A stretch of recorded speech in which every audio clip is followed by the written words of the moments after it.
Welcome to Mustard Bikes. Today we've got the 2017 Kawasaki Z900 in the workshop, and we're going to show you how to fit one of our Fender Eliminators from start to finish. To finish the job, you'll need a number of tools. To start off with, you'll need a Phillips head screwdriver, an 8mm spanner. You'll also need a 4mm and a 5mm Allen key, and you'll need a 10mm socket with an extension. If you don't have one of these, a 10mm spanner will also do the job. You'll also need your bike key. In the box, you should have received your Fender Eliminator, the plastic spacer, and a small bag with a number of nuts and bolts in it, consisting of 4 longer bolts, 4 nuts, and 3 cable ties. The first step we need to do is remove the pillion seat and the rider's seat. Using your key on the right hand side of the bike, unlatch the pillion seat, and then to remove the rider's seat, you'll find this latch in the back here. So pull that towards the back of the bike and then lift up each corner of the rider's seat, which will let that pop out. Following that, we need to remove this rear fairing section. Using your Phillips head screwdriver, remove these 2 screws.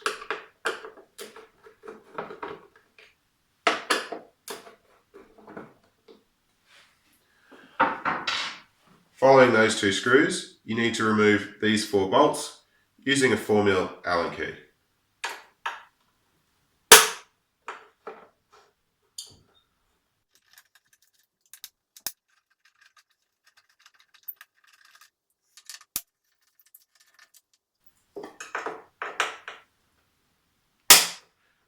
As you take these out, you'll notice that they have a little metal spacer that comes out with them.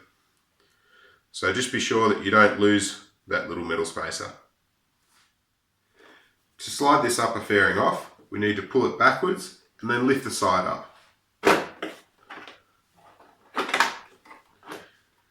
The whole fairing then comes off. With the fairing removed, we now have access to the wiring. So just work that out and then pull this rubber cover back. That'll give you access to all the plugs going to the rear fender. To undo these ones, just push on this little clip here and that'll allow them to slide out. It's the same with the grey one. And then the last one here, push on the middle section here and that too will unplug. Take your Phillips head screwdriver again and remove this screw here.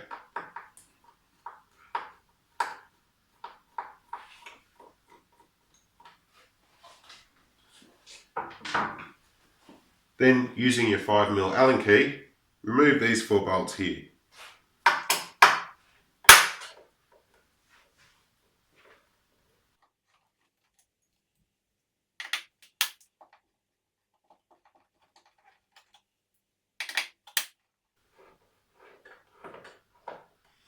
Just be careful when removing the last bolt, because the last bolt is holding on the rear fender.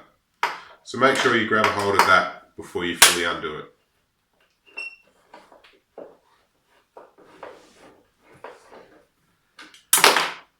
That will allow you to lower the Fender Eliminator. Just sit it on the back wheel for stability. So as we pull it out, we just need to make sure that all these wires come with it and don't get caught. So just gently move it away and pull the wires out one by one.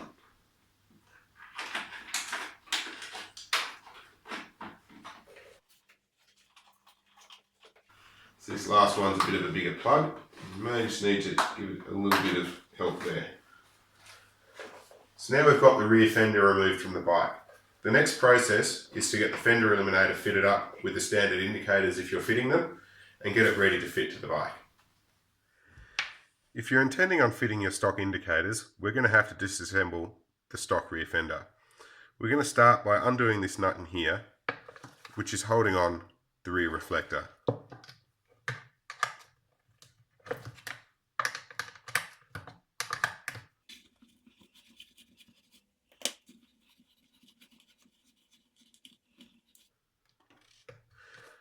The reflector should then just pull straight out. We're then also going to have to undo this screw here, and in the side of it, this screw here.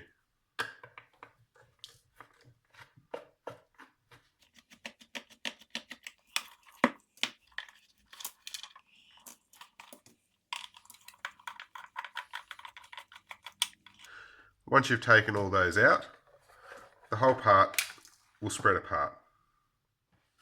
Once we have the two halves apart, we need to remove the stock indicator.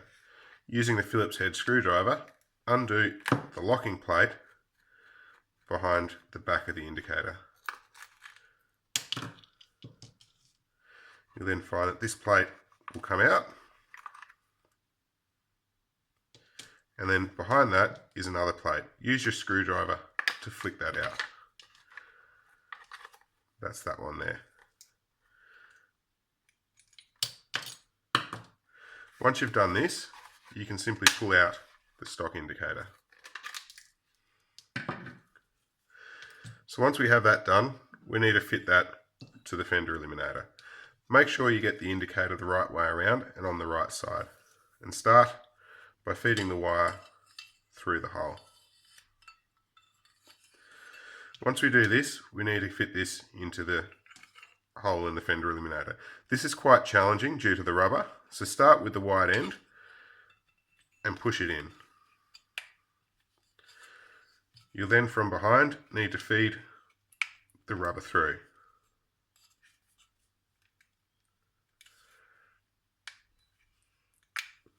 As such. So once that all comes in, we then need to fit these plates back. The plate goes with the little nut at the bottom, goes inside the rubber.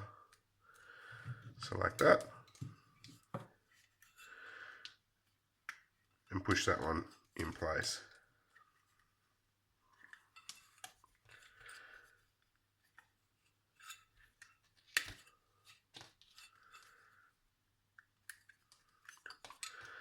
So as you can see, there's a couple of little lugs here, so that should all sit underneath the rubber. We then replace the locking plate and the little screw that holds it in place.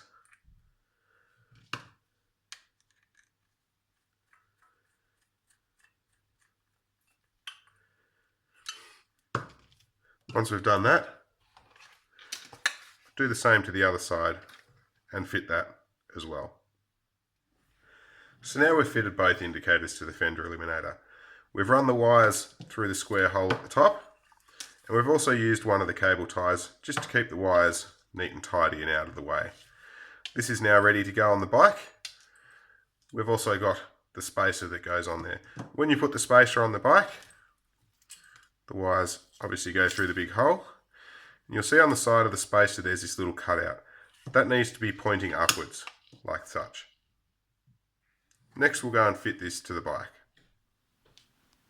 Now we're ready to put this up to the bike, so we take the wires and we need to feed them up through the hole underneath here. So just group them together, feed them through the gap, and you'll see them come out the top here. So just feed them all through together again. Lift the fender eliminator up and just move it into position. Give the wires a bit of a tug just to make sure they're all the way through and that they're not getting crimped underneath between the fender eliminator and the body of the bike.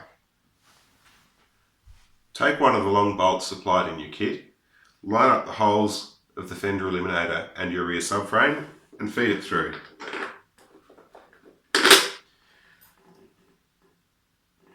And take one of the 6mm nuts and thread it on top. Once you've done this, the fender eliminator can hang there hands free and you can proceed with putting in the rest of the bolts.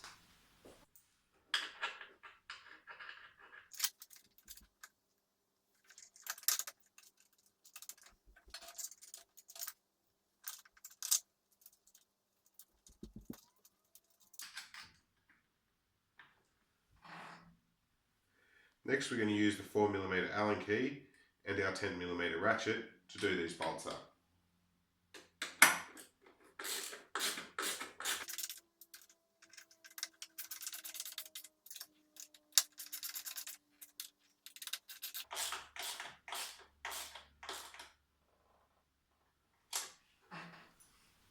So before we start putting the fairings back on, we need to hook up the wires.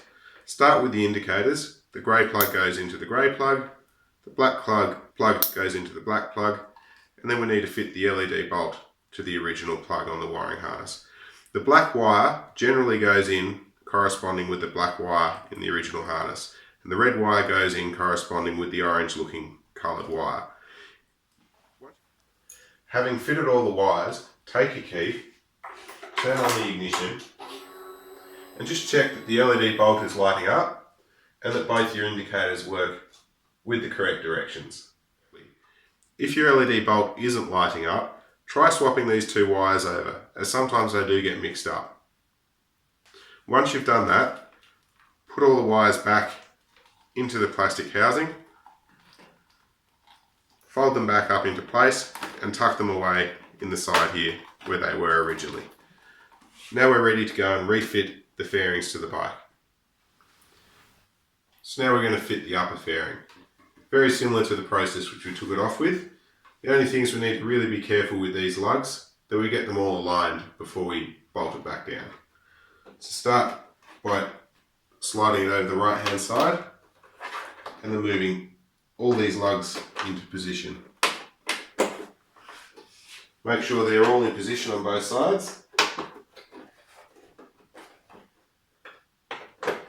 Then once they all are, just slide the fairing forwards a little bit. That should leave all these holes lined up. There we go. Next, we refit the bolts. Start with the Phillips head screws.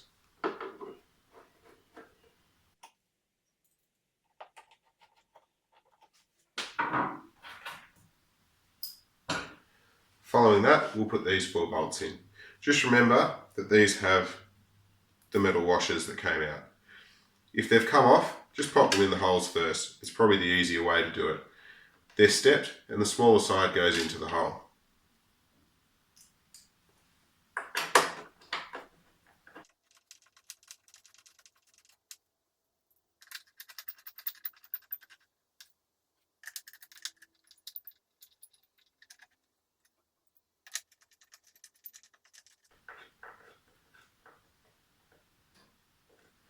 With the bolts in, we can fit the rider's seat. Just remember to pull up the latch before you fit it. Slide it in from the front and push the back 2 corners down, popping the latch back in place. Refit the pillion seat, and then all that remains after that is to fit your own number plate to the Fender Eliminator. We hope this video has been helpful and informative. If you're struggling with anything and you've got any questions, you can email us at help@mustardbikes.com, or alternatively, your dealer can fit the whole product for you in about half an hour. If you're yet to purchase our product, you can purchase it from mustardbikes.com or mustardbikes.com.au. Thank you for watching, and we hope you enjoy your Z900.